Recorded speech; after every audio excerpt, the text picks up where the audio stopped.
Hi everybody, subscribe to Chemverse tutorial channel and hit the bell icon to get latest chemistry videos.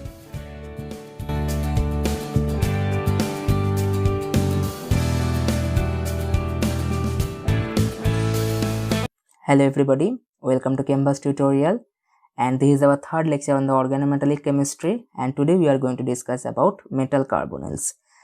From the name you can easily say that in case of the metal carbonyl, what happens?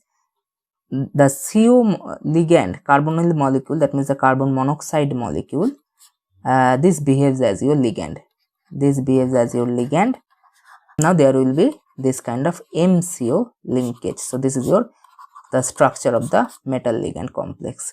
So this kind of complexes are called metal carbonyl molecule. Before going to discuss about metal carbonyls, let's move on to our carbon monoxide molecule and how it can behave as a ligand. So in this class we will emphasize on the bonding pattern of this kind of metal carbonyl molecule. Clear? So let's begin. So this is your simplified molecular orbital diagram of carbon monoxide. So you can check that carbon has 4 valence electron. It has electronic configuration 1s2, 2s2, 2p6, 2p2, and between them 2s and 2p are your valence orbital. So it has 4 valence electron, and for oxygen it is 1s2, 2s2, 2p4. Here this is the n equals to 2, which is the valence orbital, and here you can find that there are 6 such valence electron. So over here we are describing the molecular orbital diagram on the basis of the valence electron. Okay, so over here you can see that this is a 2s orbital, which is a valence orbital of carbon, and 2p, here it is 2s and 2p, but the energy of the 2s of carbon will be higher as compared to the energy of the 2s of oxygen, and the same thing happens for the 2p of carbon, which is present in the higher energy as compared to the energy of the 2p of oxygen. It is due to difference of the electronegativity. Since oxygen is more electronegative, so what I can say, the orbitals, atomic orbitals of oxygen will present at the lower position. So over here what you can see, that what is the HOMO of this CO molecule? You can find that this is your HOMO. This orbital is behaving as your HOMO. So you can think that this is your HOMO, which is basically a sigma orbital. So for carbonyl there's a sigma orbital which is having a HOMO, which is a HOMO orbital, that means highest occupied molecular orbital. Now what I can say from this diagram, it is evident that this sigma orbital or these electrons, okay, this sigma orbital is present at some higher energy. Okay, so it's not actually fully bonding. Some amount of non-bonding character is present in this orbital, and what happens, it has greater contribution towards the carbon. So you can think that this HOMO, the electron present in the HOMO will have greater contribution from carbon, because you can see that this is closer to the atomic orbitals of carbon, so it has a greater contribution from carbon. Clear? So this is happening in this case. So we can say that this HOMO electron will experience greater contribution from carbon. Okay, now over here there are pi star orbitals, and these pi star orbitals are your LUMO. It is lowest unoccupied molecular orbitals.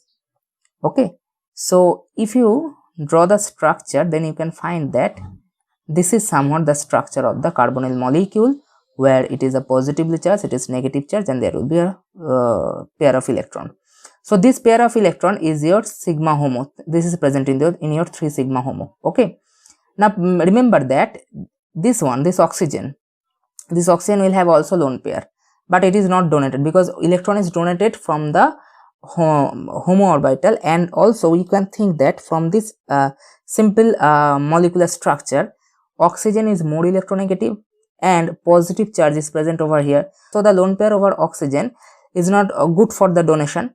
So the better donor center is here carbon. Okay, so this pair of electron, okay, so this actually donates, forms a coordinate bond with the metal, and thereby you can say that there this kind of bonding pattern is happening. Okay, so you can think that this is one kind of sigma bond is happening. So this is the metal carbon bond. and you can think it's not a covalent bond, but still you can think that it's just like a sigma bond is happening, although it's a coordinate bond, but for our simplicity we will denote it like this. Anyway, so what I can say that this carbonyl ligand is a sigma donor ligand. From this case, what I can say now, this makes no sense, because each and every ligand behaves as a sigma donor first. Clear? So each and every ligand will form a sigma bond between the metal by that kind of donation. That means you can think that ligand is donating electron density to the metal and forming the coordinate bond, and you can think that that is comparable to the sigma bond between metal and ligand. So every ligand is a must sigma donor ligand, and that's why it is forming a metal ligand bond. But apart from that, if the ligand has some orbitals which can donate electron density via pi orbitals, so in that case where the electron donation from ligand to metal is happening via pi overlap, you can think that that is a pi donor ligand. You can think that suppose some molecule has empty orbital and it can accept electron density via pi overlap from the metal, so you can think that they are pi acceptor. So every ligand is sigma donor, so it is donating its sigma electron, it's okay, so it's forming a sigma bond, it's okay. But after the sigma donation, there are different chances, so that we can classify the different ligands. Or some are only sigma donor, some are sigma donor pi acceptor, we commonly call them as a pi acceptor ligand. Some are sigma donor pi donor, so we commonly say them as a pi donor ligand. Okay, so this is somehow you can think that this is the classification of the ligands. In my coordination chemistry, I will give a series of ligands, and you can easily identify what will be the sigma donor ligand, only sigma donor ligand, what will be the pi donor ligand, etc. So the types of ligands I will discuss that coordination chemistry lecture. I will upload video on that case, so you can check it from there. Now from here, what I can say that apart from this sigma donation, this CO molecule has empty pi star orbital. It has empty pi star orbital, which is nothing but your LUMO. Now you know that LUMO can accept electron density, and from where it will accept? Now metal, if you consider the metal center, it has d orbital, and d orbital has some electron, d electrons, so that d electron is donated to the pi star orbital via your pi overlap. So you can think that here the opposite electron donation occurs. What we have already learned so far, that ligand donates electron density to the metal, but here what I can say that the metal electron density comes back to the vacant orbital or the antibonding orbitals of the carbonyl or the ligand itself. So what you can say that here a opposite effect is occurring, so this kind of thing is called your back bonding. So here metal to ligand back bonding is occurring. Okay, metal to ligand back bonding is occurring. So this is commonly termed as your pi back donation. Pi back donation, back bonding via pi orbital. Clear? So pi back donation is occurring. Now once you understand what is back donation, then we can move on to the factors affecting back donation, or likewise that how that kind of back donation changes the metal ligand bond strength, or the CO bond order which is changed over here. So you can easily discuss about that. Now what I can say that over here the metal to ligand electron donation is occurring, and ligand is accepting electron density to the pi star orbital. Okay, so what you can say from here, that if electron density is accepted at the pi star, then the obvious step is that the pi orbital will be broken. You know that from antibonding, if the electron acceptance occurs at the antibonding orbital, then the bond order is lowered and the bond becomes weaker, bond is broken. So this is happening in this case also. What I can say that this carbonyl has this kind of 1 sigma and 2 pi orbitals. Free carbonyl molecule has this kind of structure. Now when this metal ligand bond is formed, now what I can say, back donation occurs from metal, so you can think that the metal d electron is donated to the pi star, and as a result of that, one of the pi bond is broken. There is a positive charge over here. Okay, so one of the pi bond is broken. So you can think that this CO bond order, the bond order of CO, earlier it has been bond order 3. Now it is changed into 2. Now if I remove erase this thing, then it will be much easier for you to understand. I am erasing this part. Okay, now what I can say, now after this kind of back donation, you can think something like this. This is happening. So from here what I can say, that the bond order now becomes 2, bond order between the carbon and oxygen. Now bond order after pi back donation becomes 2. So bond order decreased. Bond order is decreased over here. Clear? So what I can say, initially it was something like this. Now pi back donation occurs. When pi back donation occurs, this bond order decreases. This is the situation what is happening. Okay, over here what is happening, the CO bond strength decreases, because you know that bond order is proportional to the bond strength. So over here, due to the back donation, due to pi back donation, CO bond strength decreases. Now if the bond strength decreases, then automatically what I can say, the IR stretching frequency, now remember that the IR stretching frequency mu is denoted by this expression 1 by 2 pi c root over of k by mu. Now over here what I can say, that this mu is nothing but your reduced mass. It is your reduced mass. It is a frequency. It is a frequency, and it is a parameter of the bond strength. It is a parameter of bond strength. So what I can say, the frequency, this frequency is proportional to the root k. That means the bond strength. So root k means you can think that somewhat it is proportional to k. Okay, that means the frequency is proportional to bond strength. So if bond strength increases, automatically IR stretching frequency increases. If bond strength decreases, the stretching frequency will decrease. Over here what I can say, the bond strength is getting decreased. So as a result of that, what I can say, that the mu IR stretching frequency of carbonyl will also decrease. Okay, do you understand the thing?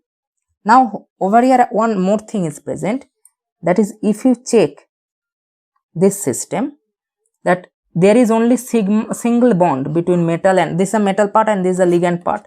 So between metal and ligand there was only one single bond before the pi back donation. But after pi back donation, what I can say, that over here there is double bond. So the bond strength, so metal carbon bond strength, you can also term it as metal ligand bond strength. Bond strength increases by back bonding. It is due to the back bonding, what you can say, the metal ligand bond strength increases. If the metal ligand bond strength increases, so if I say that what will be the stretching frequency of metal carbon bond, MC bond, then you can say that it will increase due to the back bonding. Okay, due to back bonding, metal carbon bond becomes stronger. That means metal ligand bond becomes stronger, and the bond, the CO bond which is present inside the ligand, that CO bond becomes weaker due to the pi back donation. So by checking only the stretching frequency values, you can easily identify where more back donation is occurring and where the extent of back donation is somewhat lower. Okay, so this is a very important message what we have got from this concept, this back donation. And one more thing is that, what will be the thermal stability? What will be the thermal stability of this kind of complex, this kind of metal carbonyl complex? Metal carbonyl complex. Now whenever you will discuss about the thermal stability, what you should point out, that you should remember that you are actually determining the thermodynamic stability. It is nothing but your thermodynamic stability. Now the thermodynamic stability of any complex will increase. Okay, thermodynamic stability of any complex will increase if the metal and ligand bond becomes stronger. So thermodynamic stability of complex is proportional to the stability or strength of metal ligand bond. Okay. Now due to pi back donation, so what I can say, due to pi back donation, if pi back donation increases, metal carbon bond strength increases. Now metal carbon bond strength is nothing but your metal ligand bond strength, which is getting increased over here. So as the metal ligand bond strength increases, automatically what you can say, that the thermodynamic stability increases. So what I can say, if the extent of pi back donation increases, automatically the thermodynamic stability will increase and that metal carbonyl complex will be more and more thermally stable. So over here what we have learned from this lecture, that what is the molecular orbital diagram of the carbon monoxide molecule, and from there we discuss the pattern of the metal ligand bonding, what will be the bond strength between the metal and the ligand of the metal carbonyl complexes, and what is the effect of the pi back donation over the IR stretching frequencies. And we have seen that the thermal stability is proportional to the pi back donation. If pi back donation is greater, then the metal ligand bond becomes stronger and thermal stability increases. So these things we have already learned from this lecture. In the next lecture I will discuss about the factors affecting the back bonding, and we will get some more examples from here. Now you will get total 3 lectures on the metal carbonyl topic. In the first lecture, which is this lecture, you have already learned the bonding pattern. Now in the second lecture, what you will learn about the factors affecting the back bonding. Okay, and you will get some more examples. And in the third lecture, we will discuss some very important questions. We will solve some MCQs, and through solving those MCQs, we will boost our concept. So we will learn some new things over there. So within the 3 lectures, you will get the full concept over the metal carbonyl. Okay, so this is extremely important topic. So please watch all the videos and watch them sequentially. Okay, so thank you. That's all for today. Happy learning.